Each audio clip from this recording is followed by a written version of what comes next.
Hello အားလုံးပဲမင်္ဂလာပါခင်ဗျာ tech and wisdom channel ကနေပြီးတော့ကြိုဆိုပါရစေဒီဗီဒီယိုလေးကတော့ကျွန်တော်တို့ Windows 11ရဲ့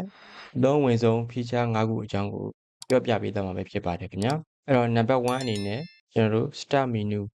ကိုကျွန်တော်တို့ကြည့်မယ်ဆိုရင်ကျွန်တော်တို့ Windows ကနေပြီးတော့ start button ကိုတစ်ချက်နှိပ်မယ် start menu မှာကျွန်တော်တို့ pin area နဲ့ recommended area ဆိုပြီးတော့ရှိတယ်အဲ့တော့ကျွန်တော်တို့ pin area မှာ pin ထောက်ထားတဲ့ app တွေကိုဖော်ပြပေးတယ် recommended area မှာတော့ကျွန်တော်တို့အသုံးများတဲ့ file တွေ app တွေကိုဖော်ပြပေးတယ်နောက်တော့ကကျွန်တော်တို့ pin area မှာဆိုရင်တူရ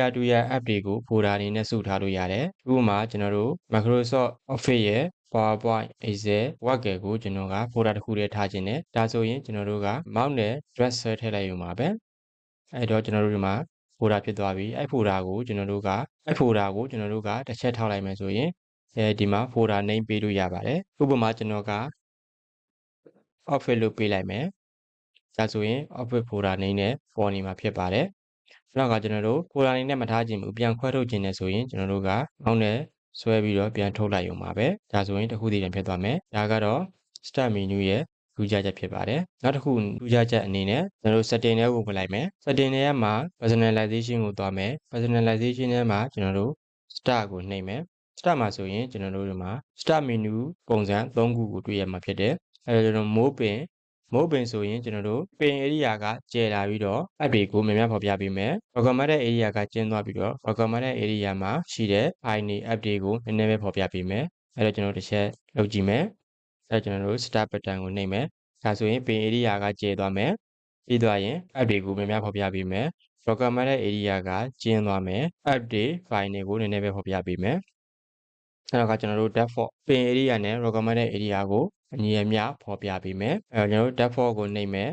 ပြီးရင် start button ကိုတစ်ချက်နှိပ်မယ်ဒါဆိုရင် pin area နဲ့ recommended area ကအညီအမျှဖော်ပြပေးတာကိုတွေ့ရတယ်နောက်တော့ကကျွန်တော်တို့ more recommendation ကတော့ကျွန်တော်တို့ pin area ကကျဉ်းပြီးတော့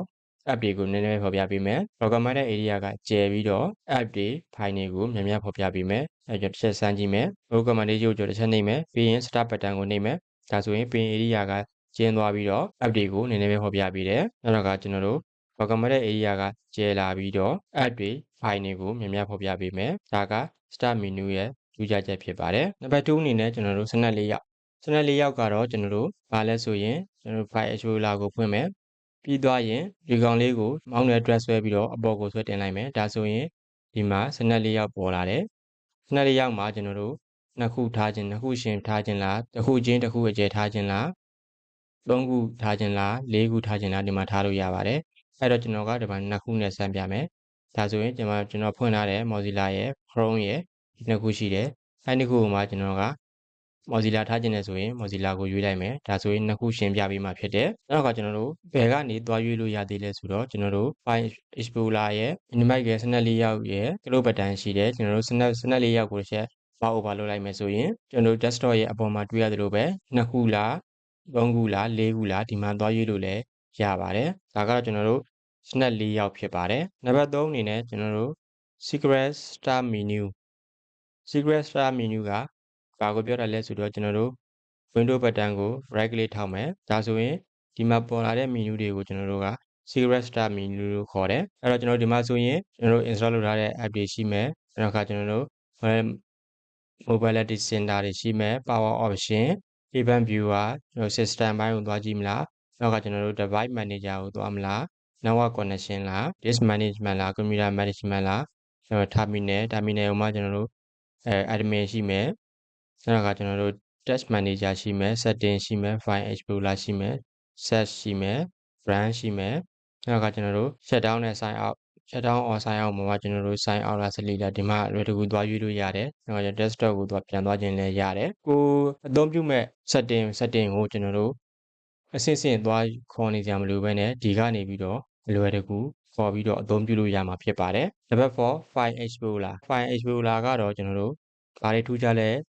ဘယ်လိုအသုံးဝင်လဲကျွန်တော်တစ်ချက်ပြမယ် file explorer ကိုကြည့်မယ်ဆိုရင် home area မှာကျွန်တော်တို့ quick access ရဲ့ favorite ရဲ့ recent ရဲ့ဆိုပြီးတော့ရှိတယ် favorite ဆိုတဲ့ feature လေးကအသစ်ဖြစ်တယ်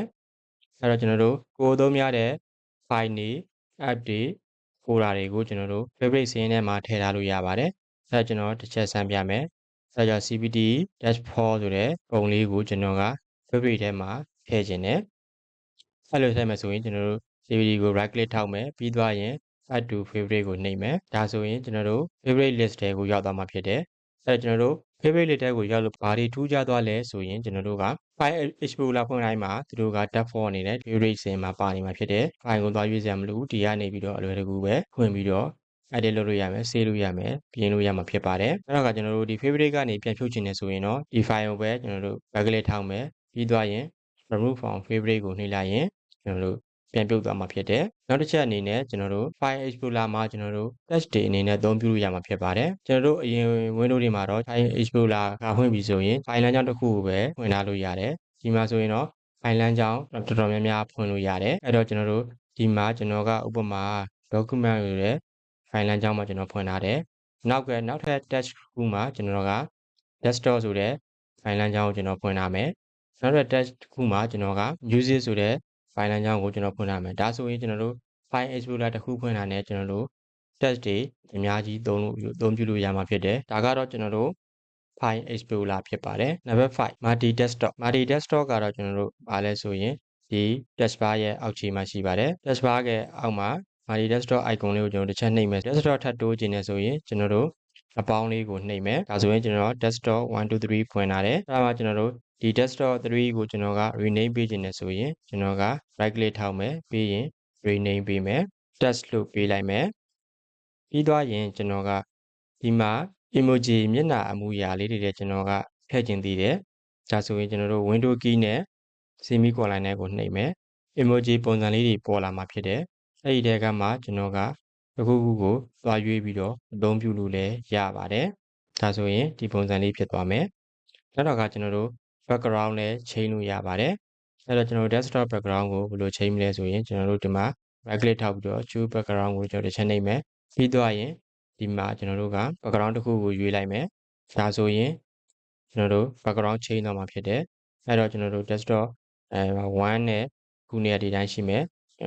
ကိုချိန်လိုက်တဲ့3ကတော့ဒီပုံစံလေး background ချိန်သွားမှာဖြစ်တယ်အဲ့တော့ဒီ desktop တွေကိုကျွန်တော်တို့ဘယ်ဘက်ညာဘက်ရွှေ့ပြီးအသုံးပြုလို့လည်းရပါတယ်အဲ့တော့ကျွန်တော်တို့ဘယ်လိုရွှေ့မလဲဆိုရင်ကိုရွှေ့မဲ့ desktop ကိုမောင်းနဲ့ drag ဆွဲပြီးတော့အရှေ့အနောက်ချိန်ပြီးတော့အသုံးပြုလို့ရပါတယ်နောက်တော့ကကျွန်တော်တို့မောင်းနဲ့ကျွန်တော်တို့မနှိပ်ဘဲနဲ့ control key နဲ့ window key နဲ့ကိုတွဲနှိပ်မယ်ပြီးသွားရင်ကျွန်တော်တို့ left arrow right arrow နဲ့ကျွန်တော်တို့ကသွားပြီးတော့ချိန်ကြည့်လို့ရမှာဖြစ်တယ်ဟုတ်ကဲ့ဒါကတော့ကျွန်တော်တို့ Windows 11ရဲ့အသုံးဝင်ဆုံး feature တွေထဲမှာ feature 5ခုအကြောင်းကိုကျွန်တော်ကပြောပြပေးသွားတာပဲဖြစ်ပါတယ်ခင်ဗျာ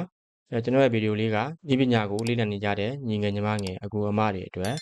အကျိုးတစုံတရာရှိတဲ့ဆိုရင်ကျွန်တော်ရဲ့ဗီဒီယိုလေးကို like လုပ်ပြီးတော့ channel လေးထဲဝင်ရောက်က subscribe လေးကိုလည်းနှိပ်ပေးခဲ့ကြပါဦးခင်ဗျာဗီဒီယိုအသစ်တင်တိုင်းမှာသိရဖို့ဘေးနားက notification ခေါင်းလောင်းလေးကိုလည်းနှိပ်ထားခဲ့ဖို့မမေ့ပါနဲ့ခင်ဗျာအားလုံးကိုကျေးဇူးတင်ပါတယ်ခင်ဗျာ